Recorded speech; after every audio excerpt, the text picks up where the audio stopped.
Hi everyone, I am Kristen and I'm an educator and the outreach coordinator for the North Carolina Aquarium at Fort Fisher. Our video today is all about turtles. Now there are a lot of different types of turtles in the world. And I think the best way to understand a turtle is to learn a little more about its habitat. Now a habitat, of course, is a place where an animal lives. It's their home, right? So a habitat is going to provide their food, their shelter, their water, and hopefully some friends. But in order to thrive in a specific habitat, an animal has to have unique adaptations. So these adaptations are going to be characteristics that align with what that habitat can provide for them.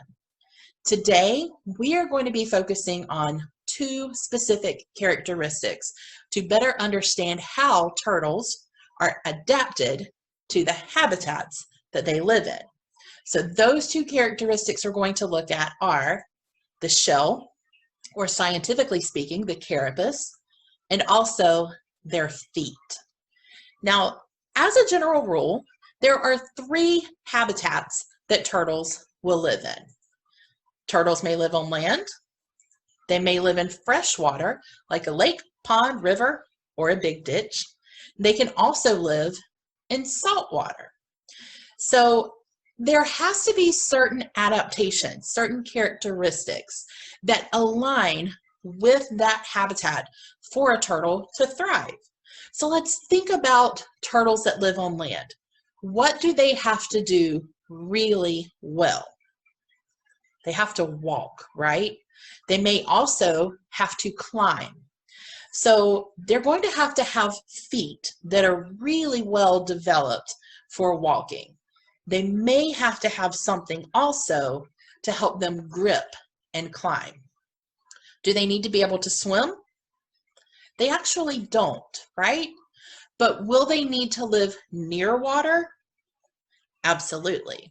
So every living animal, regardless of where its habitat is still going to have fresh water to drink. So even our land animals will either have to live near water or they'll have to have a way of retaining water. This is important to keep in mind as we're discussing different types of turtles. Now let's think about our freshwater turtles. They may live in lakes, ponds, in a river, maybe even a big ditch, and they have to be well adapted for those environments. So a lake is going to be fairly small, probably not really deep, but it will also be surrounded by land. So some of the same adaptations that a land turtle have, they might actually be shared with freshwater turtles. But freshwater turtles will have adaptations that those land turtles don't have. They're going to have to be able to swim. So we're going to see some similarities and some differences as we talk about these different types of turtles. Well, let's focus now on our saltwater turtles or sea turtles. One of the biggest differences for a sea turtle is actually the amount of space that it can use. Think about the ocean. It's huge, right? So the adaptations for a sea turtle may involve being able to use all of that space. Will they need to be able to swim? Of course, right? So their adaptations will be very specified for swimming long distances or across large spaces. So let's look a little closer at each of these different types of turtles. Let's start with our land turtles. So here we have a picture of a really special turtle in the state of North Carolina. This is actually our state reptile, the eastern box turtle. So again, we want to look at this animal's shell, its carapace, and also its feet. How do we know that this turtle lives on land? Well, when I think about a land turtle's shell, I tend to think of it as being very round or dome-shaped, but I like using the reference of it being shaped like a backpack. Now, the reason why I like this is because if you think really hard about it, would you go swimming with your backpack on? No, that would not be smart, right? So if we think about a land turtle's shell being shaped like a backpack, it's a reminder that that turtle is not going to swim. So anytime we see that high, dome-shaped, round, backpack-shaped shell, we know that that turtle is a land turtle. What about the feet? Well, again, they have to be really good at walking. They may have to have a way of gripping the ground. So they are going to have flat feet with longer claws. Those feet will be great for walking, and those claws will help them to grip. Now, before we go too far in doing comparisons between types of turtles, I do want to address one common misconception that I hear from students who are learning about turtles. And it actually has to do with a turtle's shell. So I have a box turtle shell here with me today.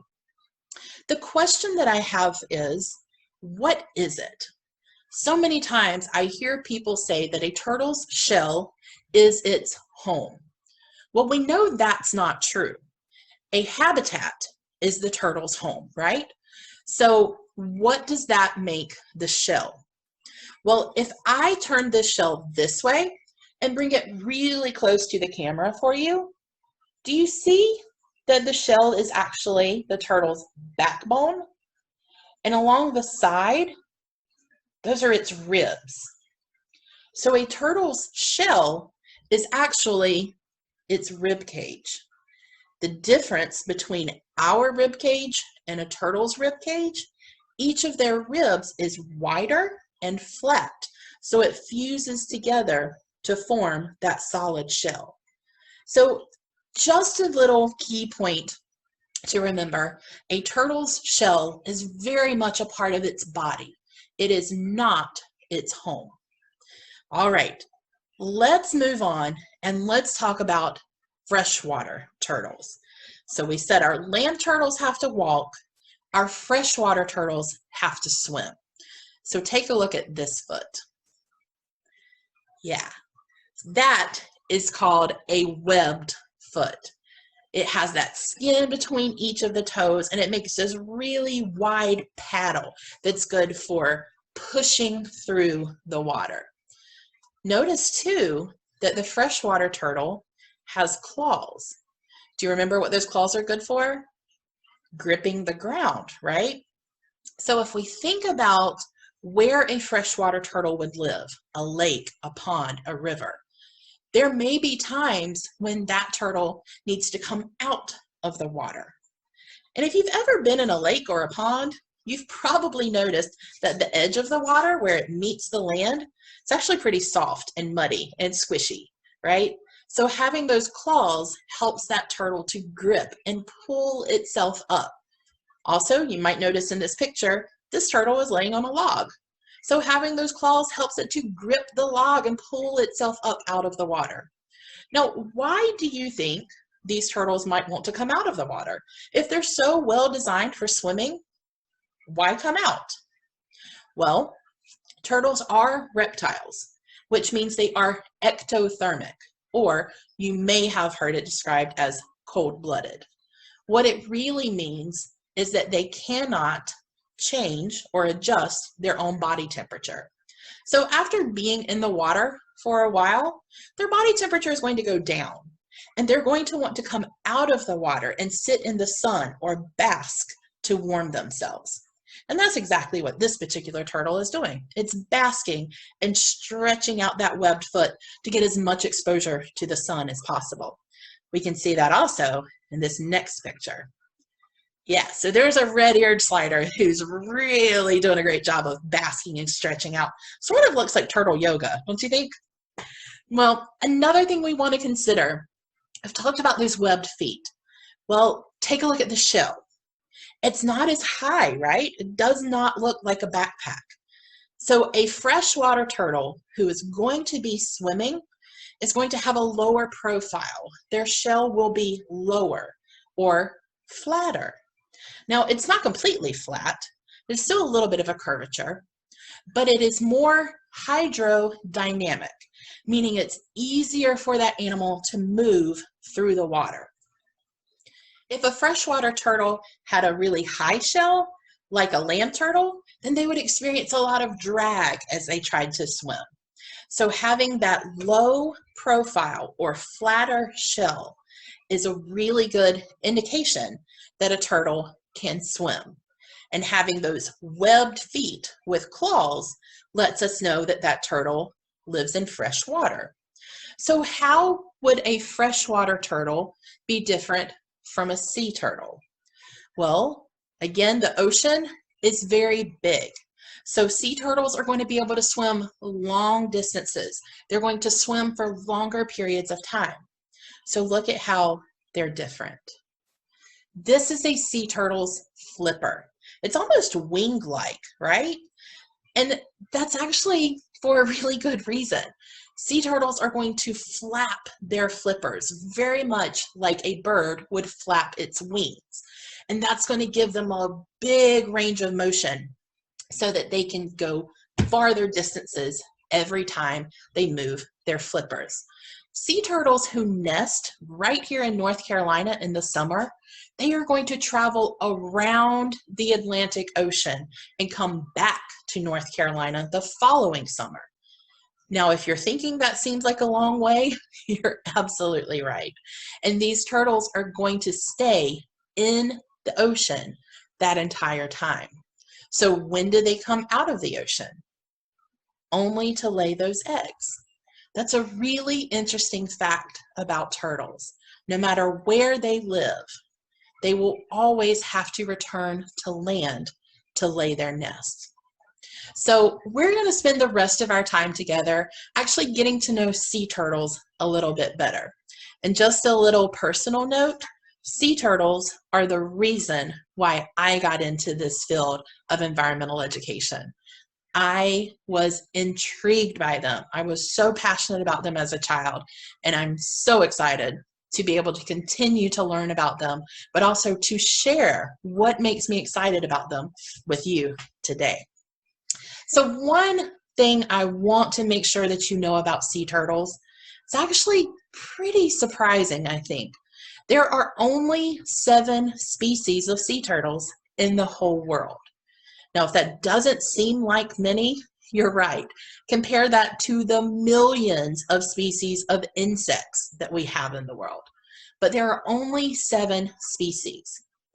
Of those 7 species, every single one of them is either endangered or threatened. Now, I'm not trying to bum you out.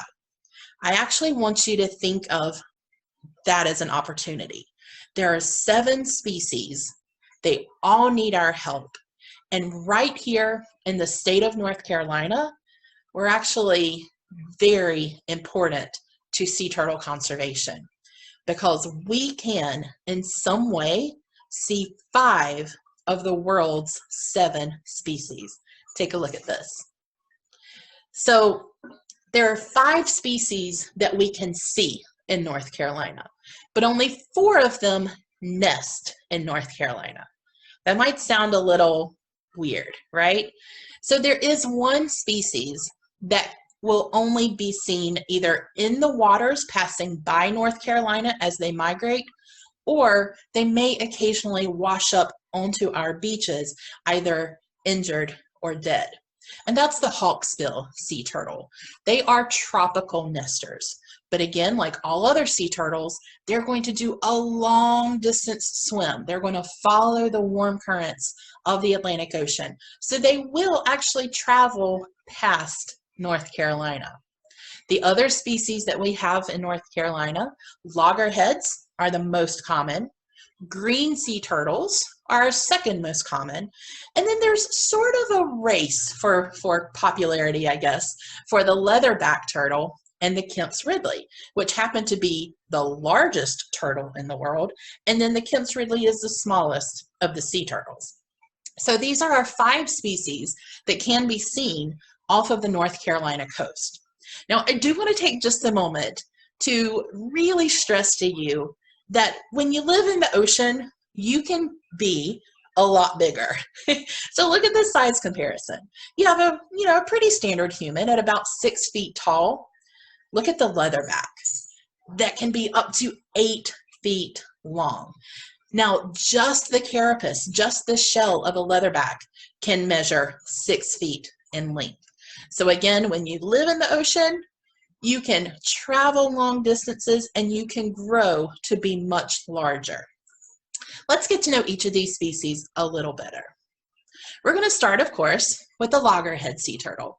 Now, there are a couple of things that make the loggerhead really unique. One is that coloration.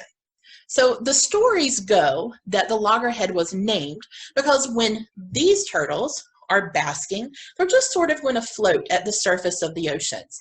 So you might only see the crest of their shell and the top of their head, which may appear like a log floating in the water, but then they have that brownish coloration too. Now take a look at the color of the babies or the hatchling. Notice how much darker that coloration is. Do you think there could be a reason for that? Yeah. So when these babies are very young, they're going to be floating mostly at the surface of the ocean, and they're going to blend in with the seaweeds that are floating there as well. Let's take a look at our next sea turtle. This is the green sea turtle. Now, I want to go ahead and put out there that sometimes when we see images like this, they may have a little bit of a green tint, right? But in all honesty, green sea turtles are not green, at least not on the outside. So their skin is kind of a pale yellow or white. Their shell is very brown with shades of gray and black and maybe a little bit of white as well. And each scale has this really cool starburst effect. But green sea turtles are green on the inside. The reason for this, can you see what this green sea turtle's doing? Yeah, they eat seagrasses and seaweed and algae. So a lot of those are green, and it turns their tissues on the inside green as well. Now, one of my favorite characteristics of green sea turtles, one of the things I always look for to help identify a turtle, is here on their cheeks. They have these very small scales. They sort of look like freckles to me, and they're always visible, even as hatchlings. Do you see them? Pretty cute, huh? The next turtle is the leatherback sea turtle. This, of course, is that largest sea turtle, also the largest turtle in the world. Again, their carapace can measure 6 feet in length. Their total length can be up to 8 feet. Now, one of my favorite characteristics of the leatherback actually happens to be their coloration. If you look towards the head of this particular individual, you'll see that they do sort of have freckles. They have some spots, and many times those spots will be pink. So it's kind of an unusual coloration for a turtle. Another thing you might notice is different about the leatherback. It doesn't have that same pattern or the scales that the other sea turtles and other turtles have. So this particular turtle is often referred to as a soft shell turtle. That's not entirely correct. They do still have that bony rib cage shell, but instead of scales, they're covered in skin or flesh. Now take a look at this little hatchling. One of my favorite characteristics of these leatherback hatchlings are those giant front flippers. They're almost a little awkward because they're so large. The next turtle is the Kemp's Ridley. Now, while the leatherback is the largest, the Kemp's Ridley is actually the smallest of the sea turtles. The characteristic that really makes the Kemp's Ridley stand out is actually there on its beak. Yeah, I said beak. The mouth of a sea turtle is called a beak, and this particular species has that little bit of a curvature to it. It looks a little bit like a hook. So those are the 4 species of sea turtles that do nest in North Carolina. And of course, that hawksbill sea turtle will migrate past North Carolina. Now, how do we know when a sea turtle has nested? Take a look at this picture. This is called a crawl. These are the tracks that a turtle will leave in the sand as she comes up onto the beach, and of course going the opposite direction when she is leaving the beach. This is what sea turtle volunteers look for in identifying the location of a nest. And kind of a cool fact You can pretty much identify what type of turtle left the track just by looking at where their flipper marks are. If they're a little bit off-centered from one another, it's probably a loggerhead. If they're side by side, it's a green. Those two species are our most common, and they're fairly similar in size. What if the crawl is about 6 feet wide? Then it's definitely a leatherback, right? So you can actually learn a little bit about the turtles that are visiting just by looking at their crawls. Now, if a mother does lay a nest on our beaches in North Carolina, here are what those eggs look like. The nest chamber might be about 10 to 12 inches deep, sometimes deeper. And they may have between 75 and even up to 200 eggs. 120 is about the average for a loggerhead. Now, those eggs are really different from the eggs you might be most familiar with. So a chicken egg or a bird egg, they're going to be pretty hard, right? We have to crack them in order to scramble our eggs for breakfast. But reptile eggs, like sea turtles, they're actually going to be very soft and leathery. If you make a fist with your hand and you sort of touch here on the side, you see how your skin is really tight, right? Because you have that strong muscle underneath, but it's also very soft and flexible. That's similar to the texture of a reptile egg. It's soft and leathery. So when those sea turtles are digging those deep chambers and those eggs fall into that hole, they're not going to break. And then every new egg that falls on top is cushioned by the ones beneath it. And then about 2 months later, those eggs are going to hatch. And what do we get? Hatchlings. And that's the terminology that we typically use for turtles. Baby turtles are referred to as hatchlings. Now, pop quiz. What species of sea turtle do we have a picture of hatching here? Those are greens. And how do we know? Freckles. Great job. So again, these will be the tracks. The mama will lay the eggs. The hatchlings will then emerge. And where do they go? To the ocean, right? Now, what does mom do? She, of course, is going to return to the ocean. Will she ever meet those babies? She doesn't. And that actually leads me to a story that I heard when I was probably about 9 or 10 years old. Someone told me that when a mother sea turtle comes up to the beach to lay her eggs, she actually cries while she's laying her eggs. Now, the story goes that she's really sad because she will never meet her babies. Well, there are some parts of that that are true, and there are some that are myth. Does she really cry? Take a look at the picture. Yeah, she actually does cry. Will she meet her babies? No, she won't. So all of that is true. Do you think she's crying because she won't meet her babies? Probably not, right? So I mentioned at the very beginning of our program that every turtle, regardless of where they live, will have to have fresh water. How does a sea turtle get fresh water if they live in salt water? Well, they have these very special glands in their eyes, and those glands are going to secrete all of the excess salt that they take in from the ocean. Now, when these mothers are on the beach and they're laying their nest, they're going to be throwing a lot of sand around. You can see that pretty well in this picture. So in order to protect her eyes from that flying sand, she's going to be crying these really salty tears. It will protect her eyes, but it will also get rid of all of that salt that she doesn't need. So we busted the myth of the crying mama sea turtle. She is crying, but not because she's sad. She's actually really happy.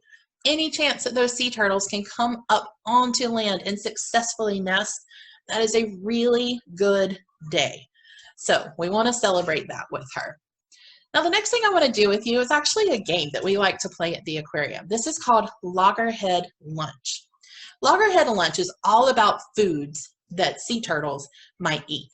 So let's take a look and see what this pretend sea turtle of ours had for lunch? Oh, this turtle was pretty hungry, it looks like.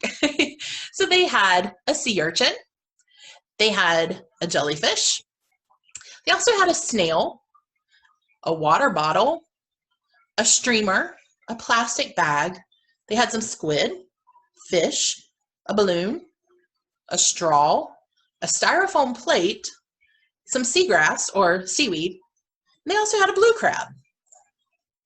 Now, if you're wondering why a sea turtle may have eaten all of these things, let me tell you a little bit more about sea turtles. The first thing I want you to do to understand a little better is give me a thumbs up. Now, take a look at your thumb. Do you see this part right here where your thumbprint would be? That is about the average size of a brain for a loggerhead sea turtle, and that's for the adult. So they do have very small brains. But before you start laughing, I want you to remember that sea turtles that nest in North Carolina, they can travel around the Atlantic Ocean and come back to North Carolina in a year. And they do that all without GPS. So it's not that they aren't smart, they just think in a different way. So as a general rule, for a sea turtle, if it looks like food and it's where their food is supposed to be, then maybe it's food. But unfortunately, a lot of times it's not food. So let's take away those bad foods.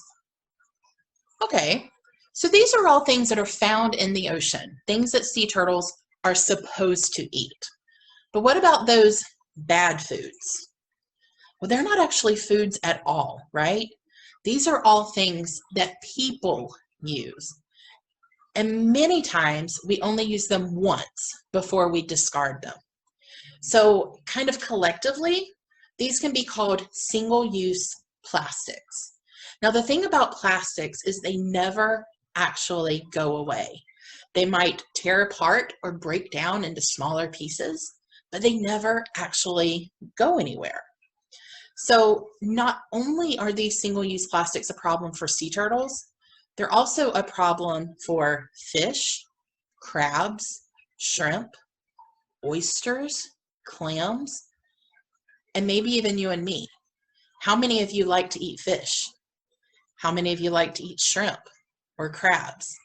Well, if those animals are eating these plastics too, and we eat them, yeah, we might even be eating these plastics. So believe it or not, it's a pretty easy fix to this. It's going to take a long time, but it's not hard. If we will replace these single-use plastics with items that we can reuse over and over again, then we're going to see a big decrease in the amount of these single-use plastics that get into the ocean.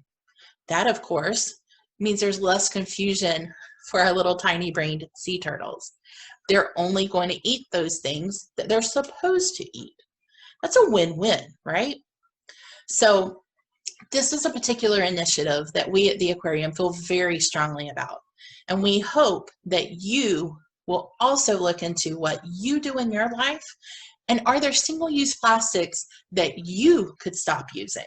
Can you replace them with other things that you can reuse more frequently? I can tell you 2 items that are on the screen right now that I have completely stopped using. Balloons. I don't need balloons to celebrate. I like to party without them. And also straws. I'm perfectly capable of drinking any liquid without a straw. So if I don't need it, I just don't use it. And it does help.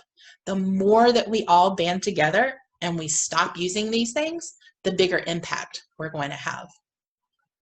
Now, before we wrap up, I do want to share with you a really special sea turtle that lives at the North Carolina Aquarium at Fort Fisher. This is Sheldon. Sheldon is a green sea turtle, but I bet you already knew that, right? See the freckles? No, Sheldon came to our aquarium because at the time that his nest hatched, it was actually very late in the hatching season, and the temperatures were starting to drop. So he wasn't entirely healthy, and it wasn't the best time for him to be going back to the ocean. So he's been living with us at the aquarium and doing really well. Now, do you remember how a green sea turtle turns green? By eating green foods. Some of Sheldon's favorite foods are lettuce, green peppers, and Brussels sprouts. How many of you eat Brussels sprouts? Well, he is happy to take whatever you don't eat. Friends, I want to thank you so much for tuning in to our turtle video. We thank you from the North Carolina Aquarium at Fort Fisher. Have a great day.